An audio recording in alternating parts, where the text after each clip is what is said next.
معكم سبا الخدور ببرنامج سوريا إلنا كلنا على راديو أمواج الحرية السورية.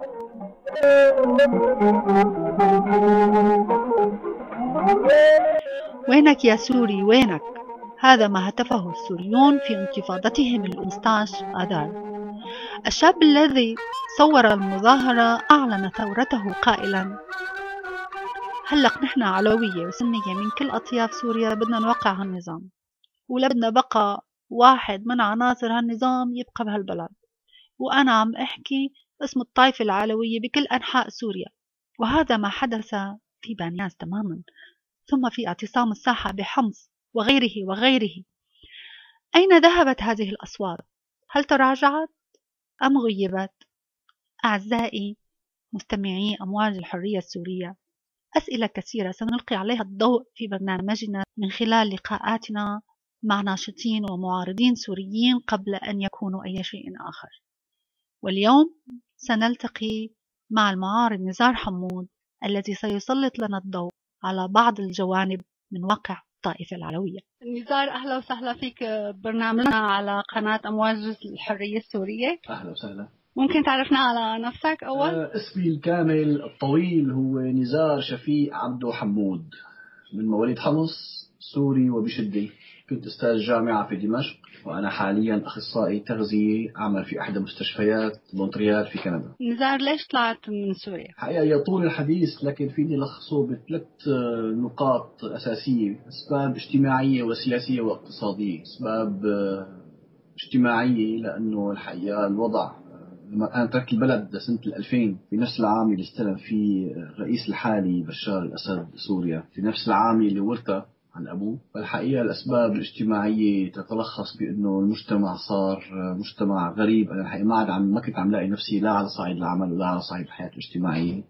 علاقاتنا صارت مشوهة عموما. وعلى الصعيد الاقتصادي وضعي المالي ما كان جيد، ما كان مقبول مقارنة بغيري، لكن ما كان على ما أطمح. وعلى الصعيد السياسي بتهيألي ما في داعي أحكي، لأنه السياسي الواحد شايف البلد عم تغرق وهو مصنف مواطن درجة ثانية أو ثالثة أو 10 ربما، طالما كان له رأي مخالف. وبالتالي كنت عم شوف المركبة عم تغرق، كنت عم شوف الكارثة قادمة، كنت عم شوف المجتمع عم يتمزق، وما طالع بإيدي أعمل شيء. فقررت إني أترك البلد. طيب نزار، الناس بشكل عام بسوريا نظرتهم على العلوية إنه هنن المستفيدين من السلطة، وهنن اللي لهم حصة الأسد مثل ما بيقولوا، يعني مرتاحين ومستوى المعيشة عندهم كويس وخدمات الاجتماعية تبعهم أحسن، بس لأنهم علوية تابعين للنظام، يعني لنفس طائفة النظام، فبالتالي النظام عم يدعمهم على الأساس هذا. شو رأيك؟ الحقيقة إذا بدي جاوب على السؤال على الصعيد الشخصي، فأنا لم يلحقني من هذه النعم شيء. أنا خلصت جامعتي كنت من الخمس الأوائل، كان بيحق لي أوفد إلى دولة إحدى الدول الغربية، لكني أوفدت إلى الاتحاد السوفيتي. يعني على الصعيد المالي، على الصعيد البريفيليج اللي ممكن واحد ياخده بالجامعة يبعثوه مؤتمرات ولا بعثات ولا كذا، الحقيقة لم أحصل على أي شيء من ذلك.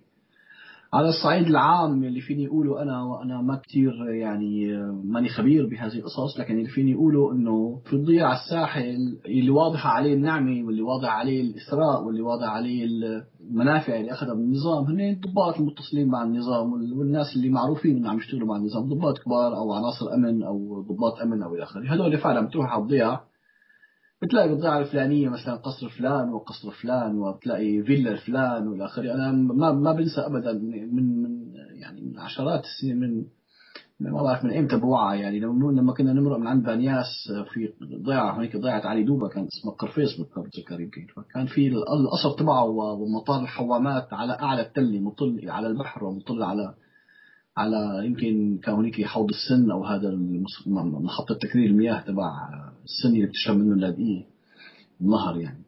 فالحقيقة اللي بذكره انه هذا هو الموجود. اما على صعيد الضياع بشكل عام، فالضياع هي تعمل مصطلح يعني شوي عموما مبهدلة، يعني غير هالبيوت الكبيرة والقصور اللي عمروها الضباط واللي واصلوا طريق الزفت بشكل كتير مرتب. الضياعة بشكل عام كتير عادية وأقل من عادية، وخدماتها يعني ربما تكون أقل من كتير أماكن أخرى. فأنا بشكل عام يعني بفكر يعني مثلا يعني ما أشوف إني أعطي أمثلة مشان اللي عم يسمعني يعرف عن شو عم أحكي، لكن عموما الضياع عادي كتير، ما في أي شيء خاص. إلا اللهم إذا كان واحد من هالضياع هيدي أو ضابط أو الآخر واصل وبالتالي حاصل على منافع معينة. طبعا هذول موجودين، يعني وإنما موجودين ونسبة تكتلهم أو نسبة وجودهم بهالضياع هيدي أكثر بتكون ربما من ضياع اللي بالجزيرة، الجزيرة السورية أو ما بعرف وين بجنب. بس يعني عموما غير الضباط واللي واصلين فما حدا منتفع. أهل الضياع عموما فما يعني ما صار ضياع الساحل العربي السوري، الساحل السوري ما صارت هالضياع سويسرا مثلا، أقل من عادية. معروف أنه كان تواجد العلوية بفترة من الفترات كلياتها بمناطق معينة، وبعدين صار في هجرة لهم باتجاه المدن، إن كان مدن الكبيرة دمشق أو حمص، يعني بشكل عام توزعوا. شو برأيك شو سبب هاي الهجرة؟ يعني أنهم تركوا ضياعهم، تركوا أراضيهم، تركوا كل شيء وراحوا على المدن. هذا بنرجع بقى نفس الكلام، الحقيقة السؤالين بيخرقوا على بعضهم، بيشربوا من بعضهم هالسؤالين. يعني نتيجة الفقر، نتيجة عدم وجود الخدمات الجيدة، نتيجة عدم طبعا تفتت الأراضي الزراعية كمان، وهذا شيء له علاقة بأصول بموضوع توريث الأراضي والآخر. فعمليا الناس ما عاد في عندها مصدر رزق جيد. الأبواب الوحيدة اللي حصلوا عليها هي اللي كانت مفتوحة الدولة ومشرعة على مصراعيها، هي أبواب الجيش، الخدمة العسكرية يعني. فراحوا طبعا بوظيفة، راحوا طبعا بخدمة بالعسكرية، طبعا بالالتحاق بالأمن إلى آخره، يعني يخدموا الدولة، يعني يخدموا. فتركوا ضياع ونزلوا إلى دمشق والمدن الكبرى، الشام، حماس، حلب إلى آخره، فتطوعوا في الجيش. فهذا هو اللي صار. يعني هذا بينفذ على السؤال الأول اللي حكينا، أنه هل كانت أوضاعهم جيدة؟ لو كانت أوضاعهم جيدة في ضياعهم ما كانوا التحقوا لا بالجيش ولا بالأمن ولا بالآخره. فيعني نسبة كبيرة من أولاد هالضياع هذه الحقيقة أصبحوا انخرطوا في سلك الجيش أو في سلك الأمن. وطبعا معروف ليش ومعروف كيف. والجماعة يعني الحقيقة تم استغلال حاجته لهيدي بشكل كبير جدا. أنا بسميه الحقيقة التي تتاخذ هذه الطائفة رهينة الأوضاع الحالية ورهينة هذا النظام. أنت قلت موقفك عن النظام الحالي، بدك تضيف شيء عن موقفك اللي عم بيصير هلأ بسوريا إذا فينا نحكي بشكل عام أكثر؟ اللي عم يصير هلأ بسوريا هو الحقيقة نتيجة حتمية تاريخية للممارسات اللي صارت بسوريا منذ أنا فيني أقول من 63. لم تسلم مؤسسة واحدة من مؤسسات المجتمع المدني والأهلي في سوريا إلا ونخرت وانتهكت بالقبضة الأمنية. يعني رح بلش بالجامعة، رح وصل إلى القضاء، رح وصل بعدين إلى سلك التعليم، سلك التدريس، المدارس، المناهج، الأمن بحد ذاته. صار في هجرة الأسماء أو المصطلحات عن معانيها. لما بنقول مثلا ضابط أمن في سوريا، ضابط الأمن يفترض حسب الاسم اللغوي أنه هو ضابط أمن، يعني هو يحقق الأمن، هو يسهر على الأمن. الحقيقة هو الموضوع صار بالعكس. ضابط الأمن هو رمز للقهر والذل والضرب والإهانات. بيقول لك مثلا ضابط جمارك شريف، ناس تضحك لأنه كلمة ضابط جمارك شريف هذا شغله يعني خيال، او يا اما خيال يا اما الرجل ابلغ. يعني كل هذه المقدمات اللي حكيت لك عنها تخلي الواحد يشعر بشكل اكيد انه الكارثه قادمه، لانه مجتمع عم يتفتت بهذا الشكل، عم تنسحق مؤسساته المدنيه، عم تنسحق حرماته اللي هلا عدتها كلياتها، عم تندمج السلطات الثلاثه تبعه، السلطه التشريعيه والقضائيه والتنفيذيه كلياتهم بايد شخص واحد. وهذا الشخص يعني ايام حافظ الاسد كان الحقيقه بايد عسكري ابدع بقهر الناس وبإذلال الناس، لكن بإيد بشار الأسد صار بعتبر وصار بإيد أبلها الحقيقة. كل هالسلطات محطوطة بإيد شخص واحد، وهذا الشخص غير مؤهل جيدا لقيادة هذا البلد، مما أدى إلى أنه كل الناس الحقيقة، مو بس أنا ما كنت عم أخترع شيء لما حكينا بزماناتنا أنه هذا البلد ماشي الحقيقة، للأسف الأمور ماشي نحو الكارثة. فالكارثة كانت الحقيقة يعني متوقعة، وللأسف حصل الانفجار اللي كان مثل عم توقعته. وطبعا الانفجار صار بشرارة من تونس، لكن هذه الشرارة لا تعني أنه هي اللي كانت مسؤولة أو هي اللي أدت والأخير. لا، الأمور هي عبارة عن أنه البلد مستوي، البلد جاهز، مغطس دم رهيب، لكن للأسف يبدو كان حتمية. أنا برأيي هذا كان حتمية تاريخية، والشعب السوري ما نو أقل من غيره، ولا نو أجدر من غيره، ولا نو أسوأ من غيره، لا يطالب بحريته وطالب بإزالة أنا يعني خلينا نسميه الطغمة، يسميه الطاغي، يسميه وبالأحرى أحلى اسم وأسهل اسم، والاسم الشعبي كثير، هالعصابة، هالمافيا هيدي من رأس السلطة. مع تطور الأحداث هلأ إلى أكثر من سنة ونص الثورة، كان في بالمظاهرات نداءات كتير للطائفة العلوية، تشجع العلوية لأن ينخرطوا بالثورة، وفي يعني تساؤل عام من الناس كلها إنه وين الطائفة العلوية. يعني مثلا في ناس بتقول بيطلعوا يعترضوا على القتل، على القتل اللي عم بيصير. شو رأيك؟ شو هو موقف الطائفة العلوية؟ إذا فينا نحكي بتوسع أكثر، شو هو موقف الطائفة العلوية من السلطة قبل الثورة، وشو هو هلا موقفها أثناء الثورة؟ يعني سؤالك صعب يا سيدتي. موقف الطائفة قبل وبعد. أنا برأيي بالحالتين يعني في شيء مشترك بين قبل وبعد، وفي شيء اختلف ربما. الشيء المشترك هو أن هذه الطائفة ومنذ أن استلم الأسد الأب اتخذت رهينة. الذي يقول بأنه النظام السوري يدافع عن الأقليات، أنا برأيي غلطان كتير كتير كتير. النظام السوري يحتمي بالأقليات ولا يدافع عنها، ويدعي أنه يدافع عنها بينما هو في الحقيقة بيحتمي فيها. وأكثر شيء الحقيقة بيحتمي فيه هو طائفته، طائفة العلوية، لأنه ورطه، لأنه غرق بالدم وغرق بالفساد والمنكرات. يعني راح أعطي مثال الحقيقة معروف بتهيألي للجميع هلا أصبح شو يعني ملفات الفساد في سوريا. ملفات الفساد تعني عندما أنا بيجي نزار حمود أو بيجي إكس من الناس ليستلم منصب ما، وزير أو منصب مهم في الدولة، وزير أو قاضي أو ضابط أو آخره، فلما قبل ما يستلم بيكون ملف الفساد تبعه جاهز بالدرج. وهذا الحكي الحقيقة ما متهيألي كل العالم تعرفه.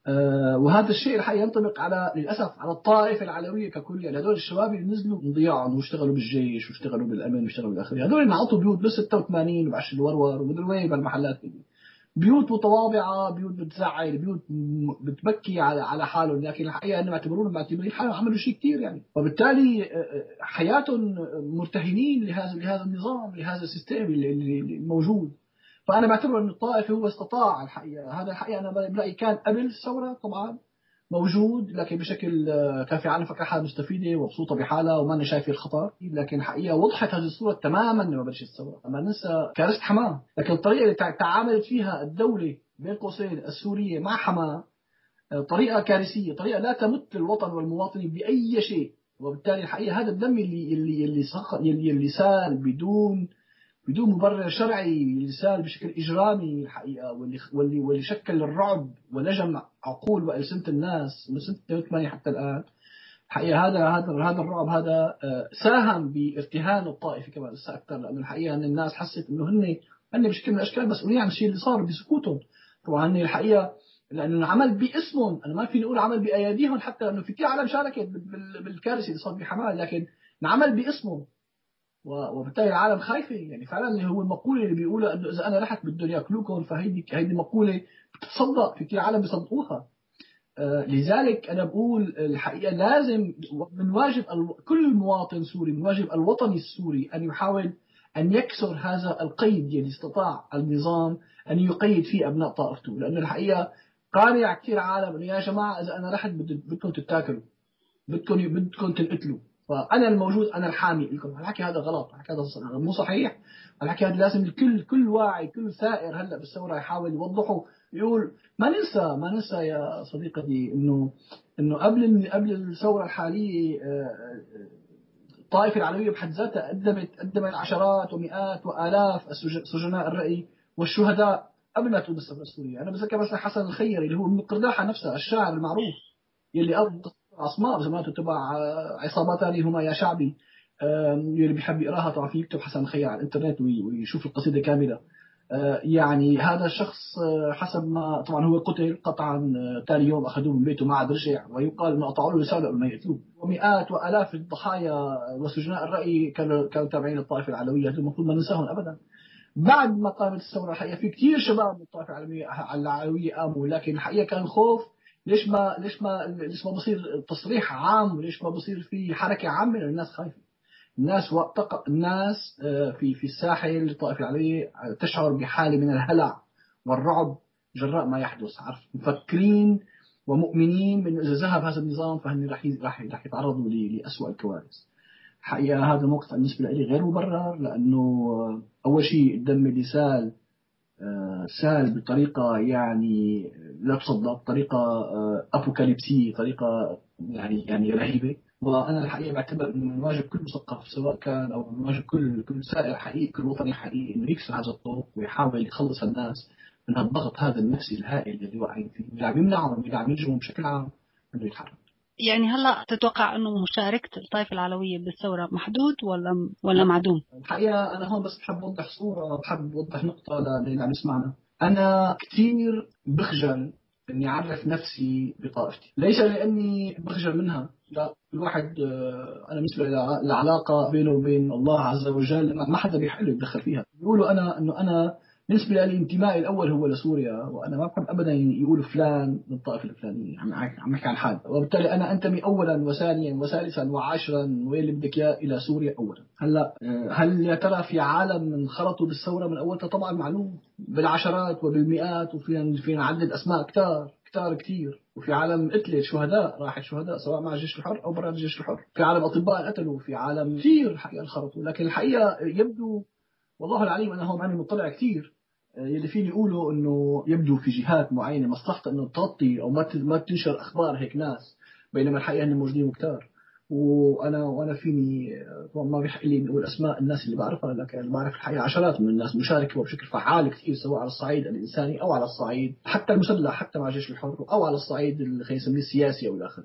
يعني هلا بيخطر على بالي اسم شخص ممكن نقوله على السريع هيك، لانه شخص عباره عن شخصيه عامه.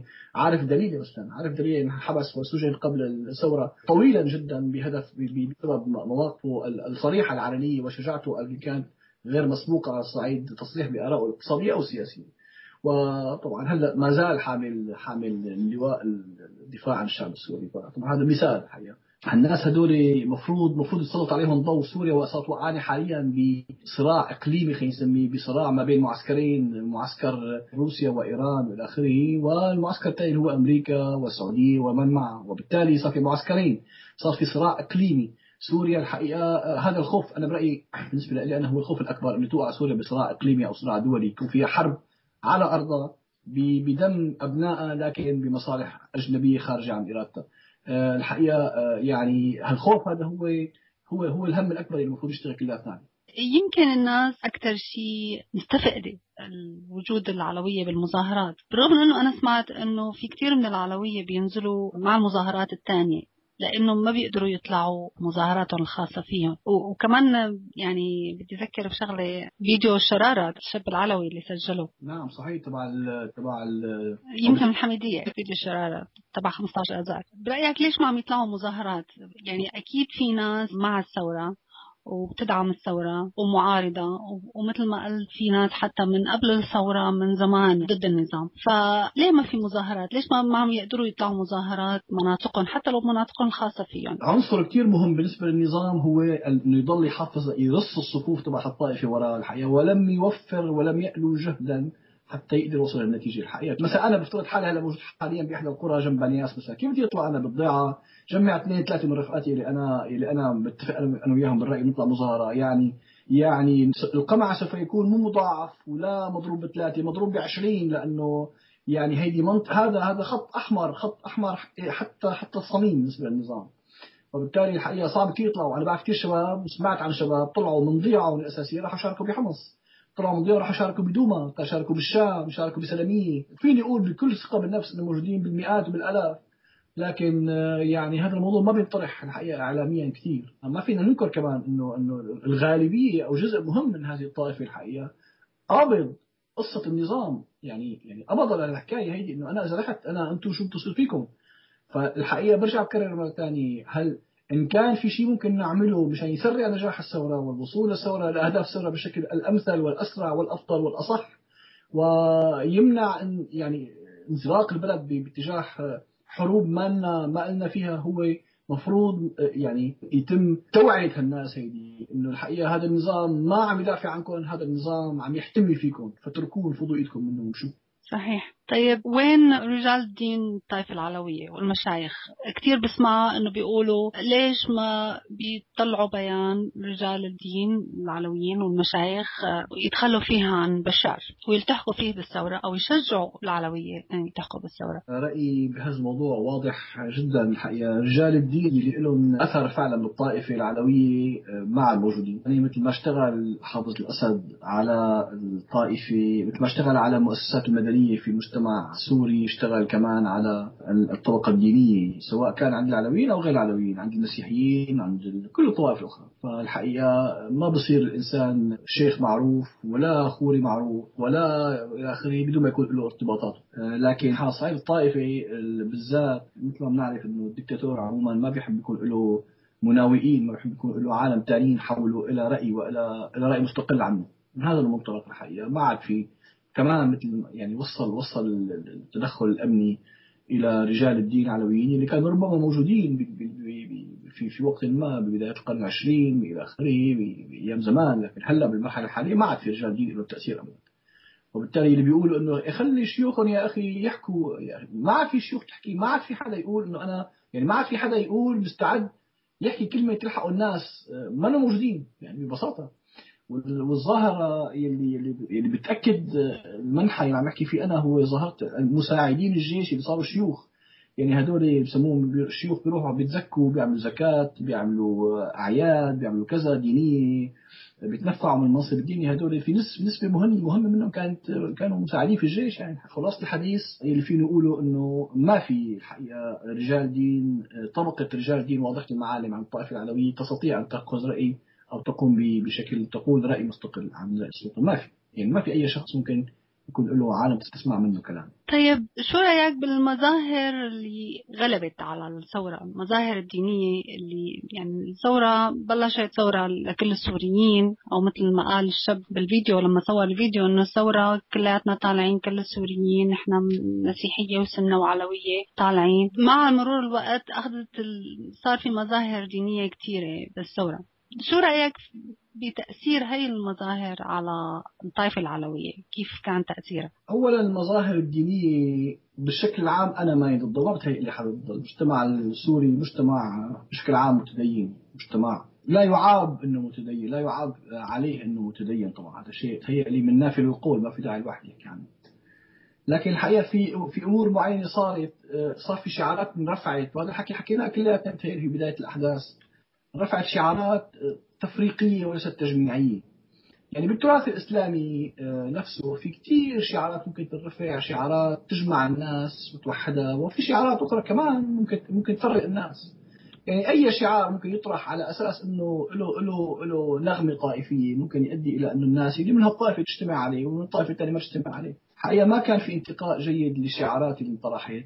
طبعا أصابت في بعض الأماكن ولم تصب في بعض الأماكن. الشعارات هذه اللي رفعت كانت عموما منبع ديني بعيدة عن المفهوم المدني للدولة المعاصرة. وهذا الحكي كمان خلى كثير طبقة خلينا نسميها من الناس اللي بيؤمنوا بالدولة المدنية، بيؤمنوا بالدولة المعاصرة، القوانين الوضعية، بفصل السلطات إلى آخره، حسب المفاهيم العصرية الحالية ينفروا منها. أما على صعيد الطائفة عليه بحد ذاتها، يعني مثلا في شعارات مثلا الحقيقة تؤدي إلى رعب عند الناس بالطائفة عليه. مثلا أنا امبارح سمعت بالراديو عن BBC، يمكن كانوا عم يسووا مقابلة عن طريقة إخراج الدكتور رياض حجابي رئيس الوزراء وذهابه إلى الأردن، إنه الكتيبة اللي أدت المهمة الأخيرة لتوصيله إلى الحدود الأردنية اسمها كتيبة ابن تيمية. والحقيقة اللي بيعرف اللي ما بيعرف ما بيعرف. يعني كتيبة ابن تيمية الاسم لحاله بالنسبة للطائفة العلوية مرعب، لأنه ابن تيمية بزمانته كان له فتوى تبيح قتل أبناء الطائفة العلوية. فما بعرف شو اللي يسمى الكتيبة بهذا الاسم شو كان غرضه الحقيقة. لكن إذا كان غرضه تجميعي ويخلي الناس تدخل بالثورة وتتحمس للثورة فقد فشل ذريع الحقيقة. يعني في كتير عالم مثل هذا عم نحكي عن ضرورة إنه الطائفة العلوية تنفض إيدها من النظام، فببساطة شديدة الناس ما رح تنفض، بالعكس رح تحس حالها مستهدفة. تؤكد رواية النظام أي طرح طائفي أي طرح طائفي هو طرح سوف يؤخر نجاح الثورة وسوف تزيد الدم المهدور. فلازم كلنا نبتعد عن ذلك إذا حبينا، إذا كان اللهم الغرض من الثورة السورية وأنا ما زلت مؤمن فيها وما زلت أعمل من أجله.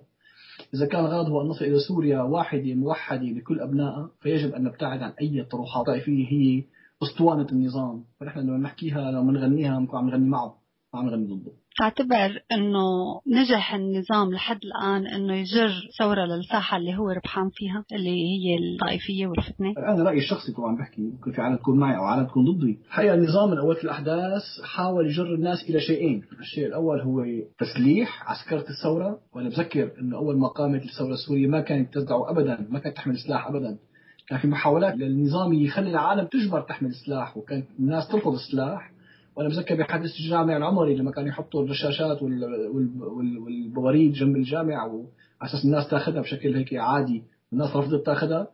فالنظام كان يقصد من أول شيء إن الناس تحمل السلاح، لأن هذا هو القطاع اللي هو يبدع فيه هو السلاح والقوة. والطرح الثاني هو الطرح الطائفي. كمان النظام حاول جهدا يطيف الثورة السورية، وللأسف حتى الآن مثل ما شايف أنا نجح بأنه طبعا معروف شو عم بيصير على الصعيد العسكري. الحقيقة الناس ما أنبياء، والناس كلها ما أبطال، الناس هي عبارة عن ناس عادية مثلي ومثلك. لما بيشوفوا الناس مدى الدم والإجرام اللي طبق بحق الشارع السوري بدها ترتكس ما في مجال يعني، وبالتالي حملة السلاح للأسف. وهي بحكي أنا ما بلوم الناس الحقيقة، أنا بلوم اللي خلى الناس، أنا بلوم النظام اللي جبرهم يحملوا السلاح. وعلى الصعيد الطائفي للأسف بتتعالى أصوات هلا يعني ببساطة كلمة مجوسي والنصيري والعلوي وبدنا نعمل هيك فيهم وبدنا نساوي هيك فيهم وهيك عم يساوي إلى آخره، صارت تعلى بشكل كثير هائل الحقيقة بشكل ملون. وأنا برجع بكرر هن فخين وقعت فيهم الثورة السورية هلا. والفخ الأهم منهم الحقيقة لأن الموضوع العسكري بده ينتهي أولا وآخرا يعني. هلا بعدين بعد نجاح الثورة كيف بده يلم سلاح من الناس، كيف بده تنعاد هيبة الدولة، كيف بده تنعاد السلطات إلى آخره سؤال. أما ممكن ياخذ سنة سنتين ثلاثة. أما السؤال الطائفي إذا أخذ بعده نحو النهاية وما مثل ما بيقولوا حكوا فيه أوادم وما انحلت المشاكل كما يجب وما صار في تصفية قلوب وتصفية مصالحات، ممكن يضل عشرات السنين، ممكن يضل مئات السنين، ممكن سوريا ما عاد تكون سوريا اللي نحن نعرفها هلا. لذلك أكرر مرة ثانية أي طرح طائفي سوف يصب في مصلحة النظام وسوف يطيل أمد الكارثة السورية اللي نحن عايشين فيها هلا. والثورة سوف يساهم بأنه الثورة تبتعد عن أهدافها وتوصلها بعد بدفع ثمن أغلى من نحن عم ندفعه. للأسف كما بيقولوا الطائفية مقبرة الأوطان. طيب بتحب توجه رسالة للطائفة العلوية، رسالة منك من قلب للقلب يعني؟ برجع بكرر أنا لما عم أحكي على هذا المنبر الحقيقة للأسف نحن مضطرين نحكي بهذه التعبير وهذه المصطلحات، لأن بالنسبة لي هي مصطلحات ما قبل المدنية وما قبل الدولة المعاصرة. هي مصطلحات الطائفية، مصطلحات العشائرية. لكن اللي فينا نقوله إذا في عندي رسالة ممكن أوجهها لأهلي وناسي اللي مغيبين واللي قبضوا أسطورة النظام اللي عم يحاول يروجها. يا جماعة النظام أصبح في عداد الماضي. اللي عم تشوفه هلأ هو آخر تجلياته لهذا النظام أصبح في ذمة الماضي. إذا بيهمكم مستقبلكم مستقبل أولادكم، التركيب وين بدهم يدرسوا وين بدهم يعيشوا ومع مين بدهم يعيشوا وكيف بدهم يعيشوا، فانفضوا إيدكم منه لأنه خلص. انفضوا إيدكم منه، مدوا أياديكم للناس اللي عايشين معهم واللي رح تعيشوا معهم إسا ملايين السنين مئات السنين نحو الأمام. المستقبل فكروا دائما، فكروا هلأ النظام صار بذمة الماضي، المستقبل قدامكم. بتصور ما حدا بيختار الماضي على حساب مستقبله. فكروا بالمستقبل فقط لا غير. فكروا بعد النظام شو رح يصير. هذا النظام أصبح بحكم الزائل. بتمنى لكم كل خير وكل سلامة. بتمنى لسوريا وللثورة السورية، لأن ما زلت تسميها ثورة الكرامة، الانتصار القريب بأقل الأثمان، علما بأن الثمن اللي دفع حتى الآن هائل، لكن إن شاء الله ما ندفع أكثر منه. شكرا كثير أستاذ نزار على المعلومات القيمة. الحقيقة نحن نفتخر فيك وبكل سوري حر بيرفع صوته عالي ليرفض الظلم، ليعلن انتمائه السوري ورفضه لكل الجرائم التي تمارس بحق الشعب السوري، يحارب ويحبط أي محاولات للعبث بوحدة السوريين. أعزائي مستمعين أمواج الحرية السورية، شكرا لإصغائكم لنا. نلقاكم في حلقة أخرى حيث المزيد من اللقاءات. أستودعكم، كان معكم صباء الخضوب.